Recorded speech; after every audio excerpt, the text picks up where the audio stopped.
ఇది గోంగూర పచ్చడి అండి. ఇది మా టెర్రస్ గార్డెన్లో వచ్చింది గోంగూర. ఇది బాగుంటుంది, చాలా పుల్లగా ఉంటుంది అనమాట. ఇది కొంచెం నూనె వేసేసుకుని ఇలాగ బాగా మగ్గిపోయేలాగా వేయించేసేసుకోవాలన్నమాట. మూత పెట్టద్దండి, వాటర్ వస్తుంది.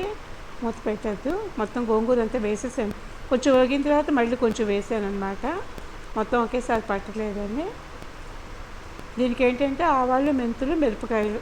ఇవి బెంగళూరు మిరపకాయలు అండి, ముడతల మిరపకాయలు తీసుకున్న. కారం ఎక్కువ ఉండవని ఇందులో కొంచెం మామూలు గుంటూరు మిరపకాయలు 4 వేసాను అనమాట, కొంచెం కారం రావడానికి.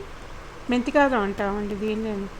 మెంతికారం ఇంకేం వేయను ఇందులోను. ధనియాలు అలాంటివి ఏం వేయను గోంగూర పచ్చడిలో. కొంతమంది వేసుకుంటారు కానీ చూడండి ఎంత బాగా వచ్చిందో మా టెర్రస్ గార్డెన్లో గోంగూర. కడిగేసి శుభ్రంగా ఆరపెట్టుకున్నానండి. మన ఇంట్లో చెట్టుదైనా దుమ్ము, సాలిపురుగులు అన్నీ ఉంటాయి కదా, అన్నీ శుభ్రంగా కడిగేసి ఆరపెట్టేసేసుకోవాలి. తర్వాత అది ఉప్పు అన్నీ వేసి గ్రైండ్ చేసేసి, ఇదేంటంటే ఇంగువ నూనె కాచి ఇలాగ పెట్టినప్పుడు మనం గోంగూర పచ్చడి వేసి అది ఉడికేలాగా ఉంచితే అది కిక్ అండి, బాగా వస్తుంది పచ్చడి.